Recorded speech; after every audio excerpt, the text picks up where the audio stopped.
I've heard it said that love may be blind, but marriage is a real eye opener.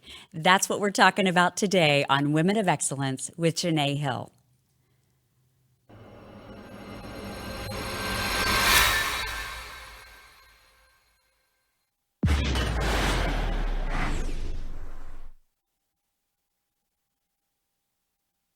Being a woman is tough. Women of Excellence with Janeé Hill encourages, equips, and empowers women with real solutions to real issues.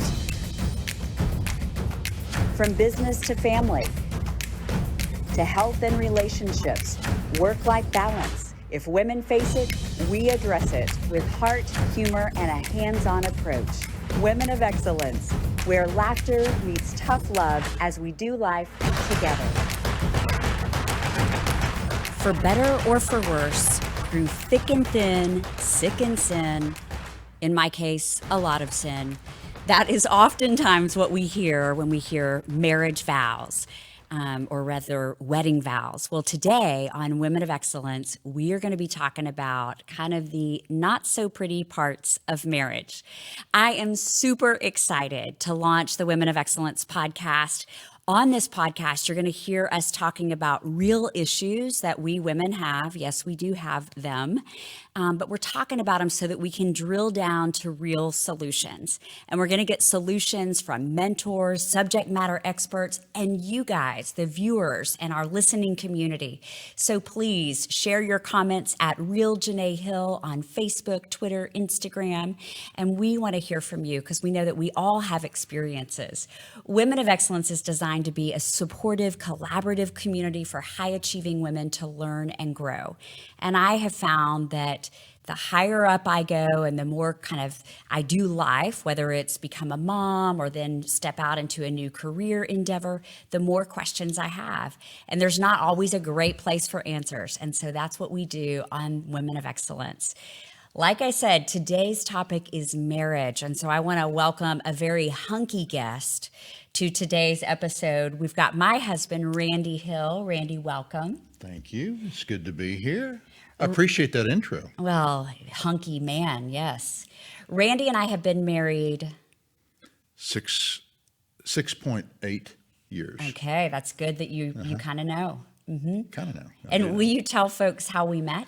Okay, I was in Fort Worth at a restaurant called Joe T's, and I was there with my attorney on a Saturday afternoon having some business discussions, and this girl walks by, and my attorney said to me, he said, "Hey, did you see that girl that walked by?" And I said, "No, I was too busy talking." And so after this, a few minutes later, you came back, sat down next to me. Oh, whoa. No, that's not exactly how that went down. First of all, Randy is a loud talker, and he normally wears a cowboy hat. So I hear this guy talking loudly behind me about NASCAR and television. And one of the many hats that I wear is television producer. And so I didn't sit down next to him. I gave him my card and said, "My name's Janeé. I'm a television producer, and I was overhearing you, and I think that I might could help you with your project." And Randy says, "What if I'm not interested in business?" That is what he said. What if I'm not interested in business? Mm-hmm. And so fast forward, we were married 5 weeks and 6 days. 5 weeks. From the day we met. Yes. And we do not recommend this. No. In fact, I'm now mentoring someone and telling her, wait, you must know the man for all seasons of life. We didn't even know each other for one. Right. But our story was also a little bit interesting on how we got married.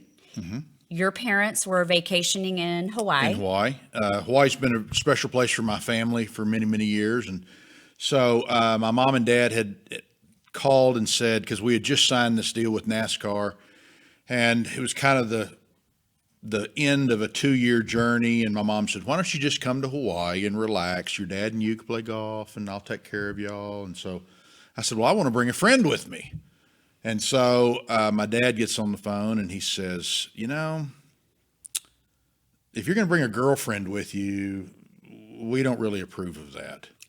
listeners need some context. Randy Yeah. was raised Church of Christ, so it wouldn't be appropriate to bring a girl with you because we might be shacking up. Right. Okay. But our shacking up was very limited. So, anyway, my mother gets on the phone and she says, "What's going on?" And I said, "I've met someone.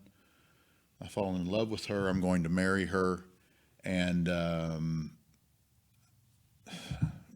not going to hide. I'm not going to wear a mask anymore in my life. I'm going to be open and transparent about the things that I do in my life." And so my mother said, "I've really learned a lot from you during the term of your divorce." And my mother said, "I've been wearing a mask too, and I want to quit wearing a mask." And she said, "I am so sorry about what your dad said just now." She said, "When y'all get here, we'll be at the airport to pick you up, both of us."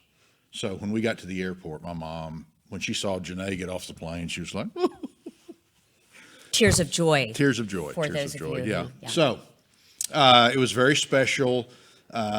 We got engaged the next morning down on the beach, and my mother said, so we called my parents. They came over to pick us up and from the resort that we were staying at, and I told my parents that we got engaged, and my mother said, "Well, Hawaii is such a special place for our family. Why don't you get married here? Would you consider that?" And we said, "Yes." And so my mother said, "Well, your dad can do the service." So my dad went down and got a marriage license. I think it cost like $10. That's the cheapest thing we've ever done in our life. And we got a marriage license and A ring for $19.99 at Kmart. I got it as a joke and thought that he would get a new one when we got back to the States, but he didn't. He still wears that ring almost 7 years later. yeah. But Randy's telling this story, and it sounds like a sweet, like, oh, we eloped. But there are a couple of dynamics that are really dumb mistakes on our part. Right. There's us getting married. We're so cute. Oh man, my face is red. Yeah. So Randy has 3 girls. At the time, they were 7, 11, and 14. And I had not met the children. And so we elope in Hawaii. We then go to church with his parents. I don't know that I would even recommend that on the honeymoon. You're trying to maybe, I don't know, do some things you're supposed to do on honeymoon, not necessarily go to the church with the parents, but we did. Yeah. So we go to church with his parents, and the little pastors, there's like 20 people there, is like, "Do we have any visitors?" And I'm like, "This is so fun. My first time to be introduced as Mrs. Hill." And Randy stands up white as a ghost, and he's like, "I'm Randy, and that's Janeé." And I was like, "What?" And so anyway, I found out later that the reason he did that is because his ex-wife's college roommate and her husband were on the front row of that church. So within an hour, he's getting a text from the oldest daughter, "Are you in Hawaii? Are you married?" And so that really started a very rocky road of blending two families. And, I don't want to talk about the challenges of blending families because I think that's a whole nother episode. If you have your own thoughts on blended families, let us know. But I would like to talk about some of the challenges that we had with our marriage, and maybe we still have. You get married in 5 weeks and 6 days. You don't know each other. You don't know the other person at all. You have no history. You have no, background. And so it's so difficult because you both have different expectations. You may have different ideas of what marriage looks like or what the role of the husband or the wife. It's very difficult because you literally do not know each other. Well, and also you were married, your first marriage was how many years? 22 years. 22 years. And your first wife worked or did not work? Did not work really. So she was more or less a stay-at-home mom. I've been an entrepreneur, so you combine two very independent thinkers, put them in the same household. We don't know each other, and I would say some of our biggest issues were I'm a very structured, organized person. And I am not. I would prefer to be, fly by the seat of my pants. Hey, let's go to dinner. You want to go out to dinner? Hey, let's go to Is Colorado that in our tomorrow. budget? Do we have that plan? Yeah, the old budget the old budget hat trick. And that probably leads to a second point that we've had of conflict, and that would be finances. Yeah. Um, And I'm- really, who leads the family in the financial structure? Who makes the financial decisions? How do you navigate that? Because, when in my first marriage, we got married right out of college, very young. So really and truly, we kind of grew up together.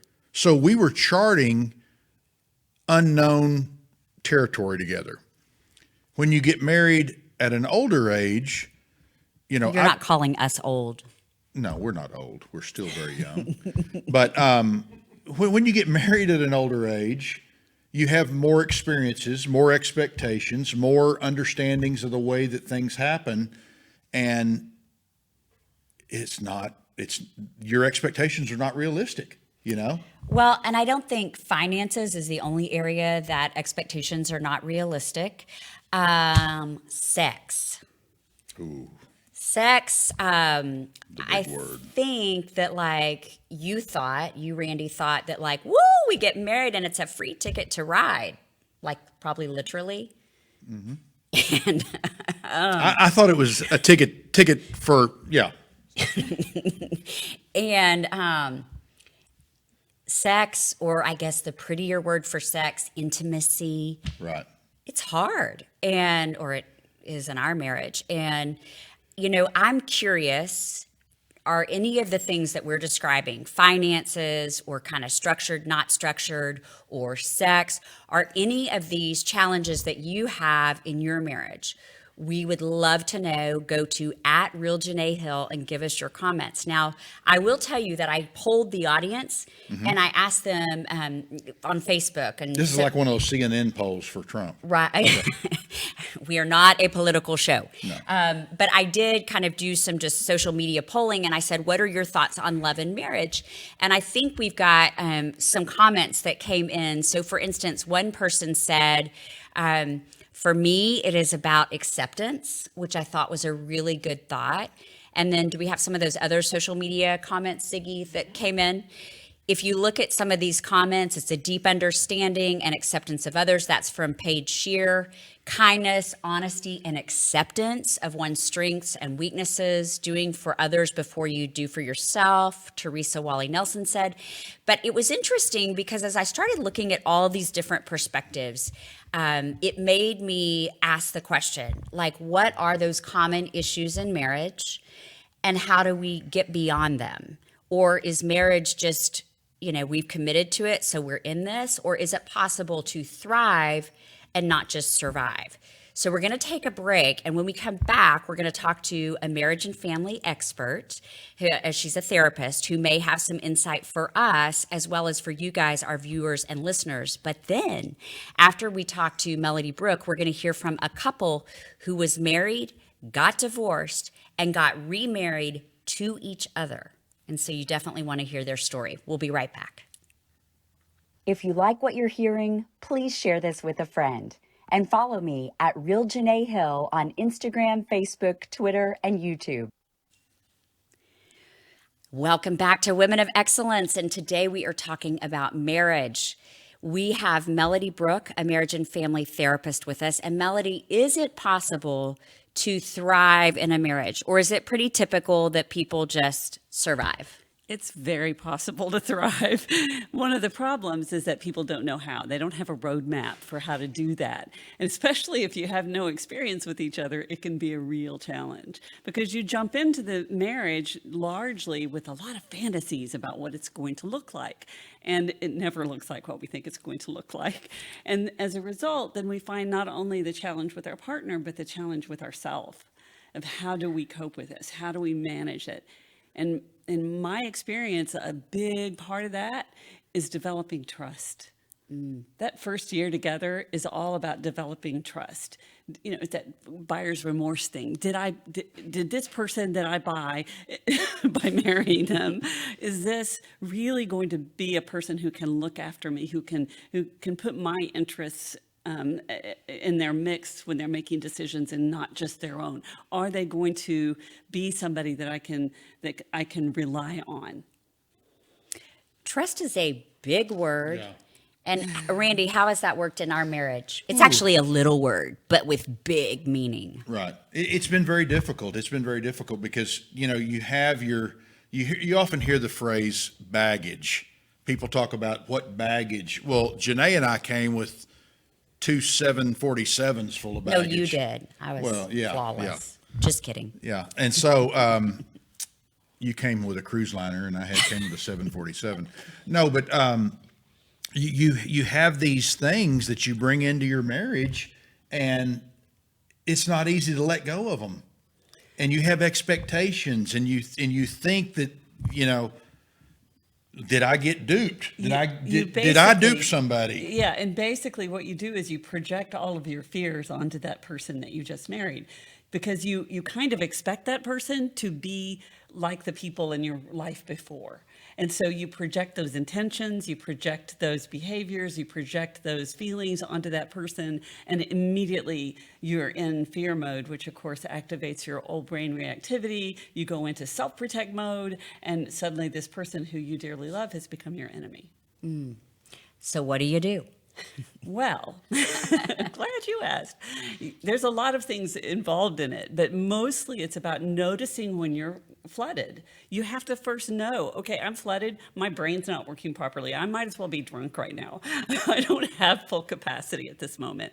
And so then you have to take the time to settle yourself before you go back into communication. But you also have to communicate with your partner. Look, I'm completely flooded right now. Give me a few moments to calm myself, and we can come back to this when I'm settled. Then, once you're settled and you have your new brain back on board, you have to go to my website to get that whole story. I won't go into that now. But once you get your new brain back on board, it's a lot easier to have compassionate, respectful, empathetic communication where you're actually owning what the truth is, which is, I am feeling some things, and not that they're the bad guy. We had a circumstance just about a week or two ago. I had a real important meeting I was going to. It was anticipated. It was coming up. It was a business meeting. And right before Janeé tells me, she says, I'm not feeling good. Well, I had some baggage from my past marriage that I felt like, oh boy, she's going to blow up this. She's going to get sick right now before the meeting. And I'm going to have to reschedule this important meeting that I've waited a month to have. So I withdrew without telling her. But what that did, because of her baggage from her. So rejection and abandonment are two of my huge and issues. So I rejected and abandoned her because I'm feeling, that there's pressure on me. And so I made this mistake. And we're both at this distance. It's so easy to solve that. It's really just to say, wow, I'm having some feelings about that. But that requires vulnerability.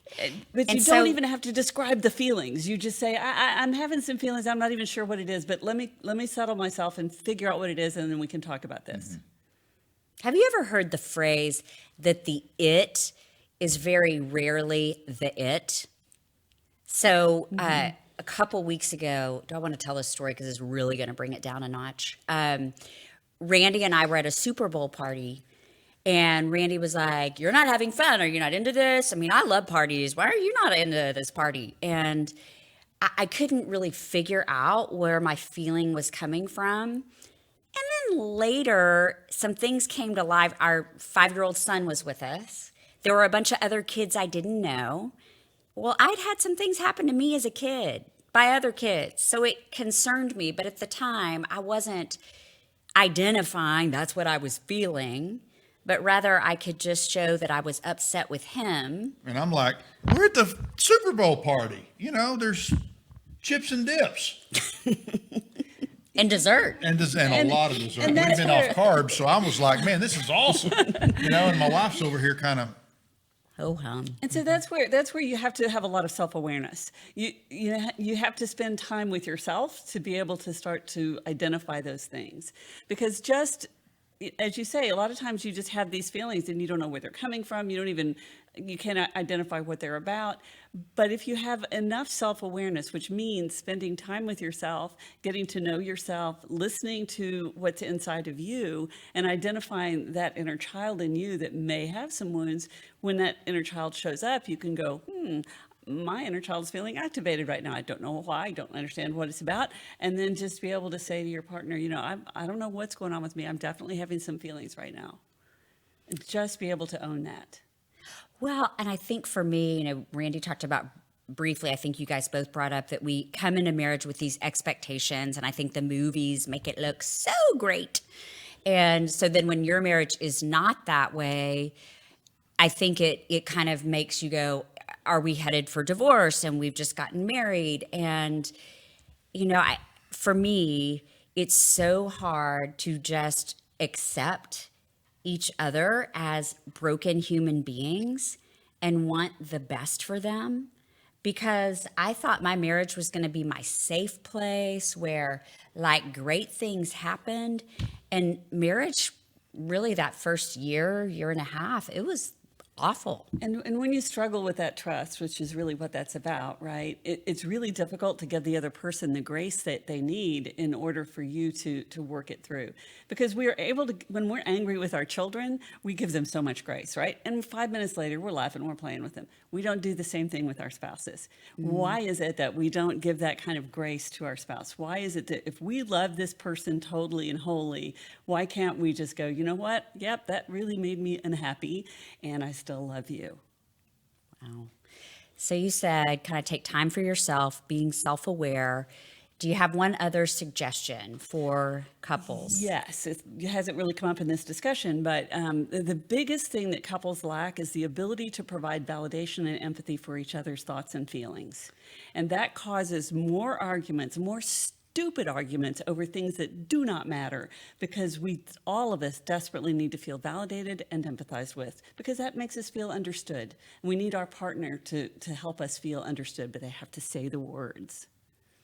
Yes, and Randy and I have learned this. Randy would try to validate and empathize with me by saying, I hear you.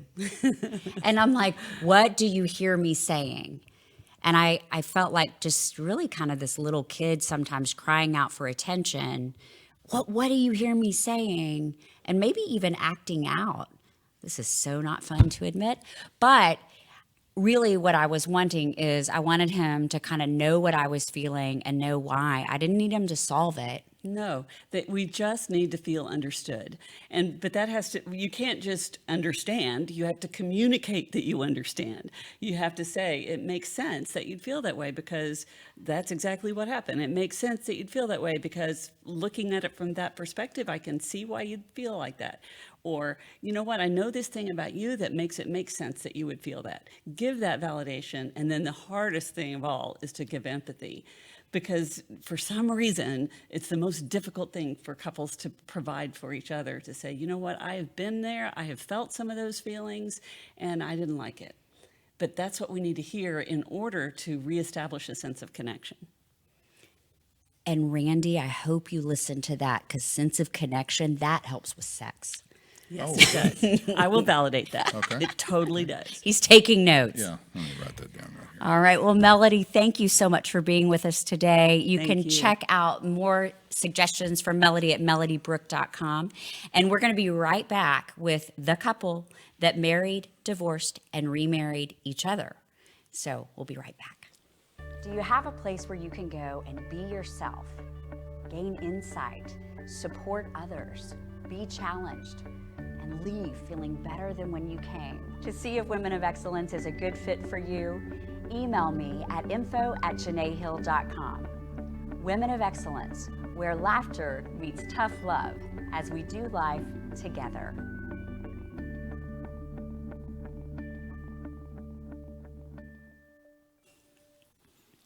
Welcome back to Women of Excellence. Today we're talking about marriage, and we've got a real couple who has been through the ringer and lived to tell about it. And so please help me welcome Elgin and Rachel Allen. We are so glad you're here. Thank you for having us. Yeah, thank you for having us. And so will you guys just share with us your story? Sure. Sure. 5 years ago, Rachel and I were celebrating our 27 years of being married. We had 4 beautiful, smart kids. We lived in a nice big house. We had a second home. We had fancy cars. We took multiple nice, expensive vacations every year. We were living the American dream, and everybody thought that we were the perfect couple. But appearances can be deceiving. And I found out in April of 2013 that Elgin was having multiple affairs with other women. And I immediately filed for divorce. And thus began a year and a half of a very difficult and expensive divorce. And if I can just ask a question in there, Sure. Rachel, you said you immediately filed for divorce. So did you guys try to work it out at all, or? The biggest reason why I immediately filed is because to protect myself financially is what the attorney said. So after I filed, we did try to work it out. Like, we kept getting back together 3 or 4 times during that year and a half. But the confessions would not come, so I went ahead and went through with the divorce. Wow. Yeah. You know, And what was the Right. change? What was the, well, Rachel's exactly right. After she filed papers, and I found out why she filed the papers, we tried to reconcile. We tried to reconcile for about 2 years, and we went to a marriage counselor every week, once a week, to try to work things out. But unfortunately, I wouldn't give up my infidelity. And so in December of 2015, 14, the divorce was final. And shortly after that, a couple weeks later, Rachel gave me a book, a biblical book written by Rick Warren. And the title of the book is The Purpose-Driven Life. And I started reading that book, and I got to the chapter on the crucifixion and resurrection of Jesus Christ. And that story just grabbed my heart. And I thought to myself, if God can give up his only son for a sinner like me, that I needed to make this right with Rachel. I could just feel, when I was reading that chapter, I could just feel God's love and his grace coming over me and indicating to me that I need to do something about this. And so I thought to myself, if Christ can die on the cross for me, I can make this right with Rachel. I can make this right with my family, and I can make this right with God. So I got on the phone and I called her and I asked her if she would go out to dinner. And fortunately, she said she would. And we got together for dinner, and I told her about my experience with the book and my experience with God and Jesus Christ. And I told her that if she would start seeing me again, I was ready to lead a monogamous relationship. And so she agreed. I did. And talk about, you had 5 weeks and 6 days? Ours was 5 weeks and a day that were divorced till we started dating again. Wow. So he'd asked me if I would go to therapy with him. I told him I would. And, 3 years later, we got remarried. So it took 3 years, though, of, reestablishing trust and working through things. And, it wasn't a picnic, but we were both, it took both of us, and then we were both determined to, make it work, to get back together, put the family back together again. I think, and we have a picture of the family back together, and this picture Wow. was when, you guys? This was our actual wedding day 2 years ago, where we just had the family there for the actual ceremony. What we wanted to do, we thought it'd be cool to get remarried on our original wedding date, which was January the 30th. And that year, January the 30th fell on a Tuesday. Well, Tuesday's not a good night to have people come into town for a wedding. So we went to our church and had a small family wedding, just Rachel and I and the kids and their spouses and grandkids. And we had a small intimate wedding, took about 20 minutes, and the picture is all of us after the ceremony. And we purposely did it because it would have been our 30th wedding anniversary Wow. Wow. on that day. So, Rachel, for you, I mean, when trust has been broken like that, what were some things that maybe you did? Because I'm just guessing that would also affect self-esteem. And I mean, Oh, it did. it's probably a whole nother Yeah, it episode we did. need to have Right. you back Sure, for. absolutely. You know, the biggest thing was I basically hit rock bottom. And the only way that I had literally had to turn to the Lord to take the pain away. And I was the one, I'd read the book, The Purpose Driven Life, and it just changed me forever. I'll never forget finishing it. And that day on January 6th, I'll never forget this. I just felt this spirit come down on me. And my reaction to him, dealing with him, I just felt like I had to be kind to him. And, you know, it was a really tough divorce, but I continued to just be kind and nice and to, again, a person who needed help. And, you know, the day he called to get back to dinner, I thought he just wanted to go ahead and let's talk about the kids. Okay, no problem. But I had no resentment towards him. I just felt like this man needs help. Wow. And so now, what are some things that you guys do to safeguard your marriage? Because Randy and I mentioned that we were both two independent people. So my phone is my phone. Right. My passwords are my passwords. Yeah, communication is key. And there's a, wouldn't you say communication's a big one? it That's is. one. We'll start with that one. That's huge. And basically what we do, this, something that we learned in therapy was you tell the person what your wants or needs are. Well, I'm trying to remember. Go ahead. It's called speaker listener. Right. So if I want to communicate something to Rachel, I turn to her and tell her what I'm trying to communicate. And then I stop and she regurgitates back to me what she thought she heard me say. Right. And then I have a chance to say, no, that's not exactly what I meant. And I get a chance to reiterate. Then she feeds it back and we just keep going back and forth until we come to an exact understanding of what I was trying to communicate to her. It's extremely helpful because lots of times that person doesn't hear what you think you said. Yeah. So that's probably number one with that part of communication. And humility is a big one. Yeah. You know, you have to, you know, for guys, they grow up with a lot of pride, a lot of testosterone, and it's hard to say you're sorry. It's hard to admit that you're wrong. And so humility plays a big part in being able to be humble and communicate with your spouse. Right. Yeah. Absolutely. And then probably the next one would probably be being intentional. That's a biggie. You know, think about what you're going to do. It's just like every morning with the two of us, whoever gets up first goes and gets a coffee cup and fills it with hot water. Doesn't matter if he does it or if he's up first or if I'm up first. It's something we do every day. But we think about what we do before we do it, and we're always very intentional in what we do. We don't go on autopilot. Yeah, Rachel and I didn't just meet one day and fall in love. We met, Well, the first time we did. and then I did things to try to woo her affections. I did things to try to make her love me, and she did the same thing. And so through those intentional acts, we fell in love and got married. And we think it's so important to continue to do those kind of things to keep your marriage fun, to keep it romantic, and to continue the loving relationship. All right.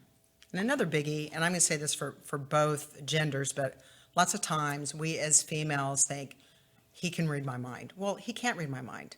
I have to communicate to him exactly what I need or what I want. And, you know, we get into that position of, well, he's been with me all these years. He should know that. They don't. You think they do, but they don't. So it's really important to communicate what is going on as opposed to thinking, well, he should know that about me. Yeah. So that was a biggie. And maybe the biggest of all is, you know, we would not be here today if we didn't have a relationship with God. And so maybe one of the biggest things is you have to develop a relationship with God so that you understand how much God loves you. And when you understand how much God loves you, you can allow God to show his love to your spouse through you. And it's very powerful. Yep. He's number one in our life. We are so grateful for you guys just having the courage to share your story. Man, what an inspiration. I'm going to go home and read that book. We recommend it Highly. to everybody. And follow the instructions. It's 42 chapters and do one a day. You're going to want to read more. Don't do it that way. Do 42 days. Yeah, I read it years ago, and it was very inspiring to me at that time, but it's been 15 years, 12 years since I've read it, and I've got it at home. Right. And the other day I was going through some books, and I thought about y'all because y'all talk about that. And now, today, after hearing again, y'all mentioned it last night, and then again today, I was thinking just now, I'm going to go home and read Well, it. it made a big difference for us. And it's just, I can't guarantee that for everyone, but everyone I know of so far, it's made a big difference in their lives. One thing that you guys didn't mention that I know you do is now you all mentor other couples. Correct. And so, for me, in what Women of Excellence is about, it is all based on community and mentorship with real people who have been there. I love subject matter experts because I think they can kind of sometimes put that head knowledge around our heart issues. And equally as important are real life mentors who have been there and have some wisdom and knowledge that they can share. And so if you and your marriage maybe need that, Randy and I are part of a program called Re-Engage, and it's a 16-week course for your marriage. It is not for the faint of heart. No. It asks some really good questions to help you dig in and communicate some of those feelings. And you can go to marriagehelp.org if you want some more resources. Again, thank you so much to Melody and for the Allens for being here. And thank you all for listening to Women of Excellence, where laughter meets tough love as we do life together. If you like what you're hearing, please share this with a friend. And follow me at Real Janeé Hill on Instagram, Facebook, Twitter, and YouTube.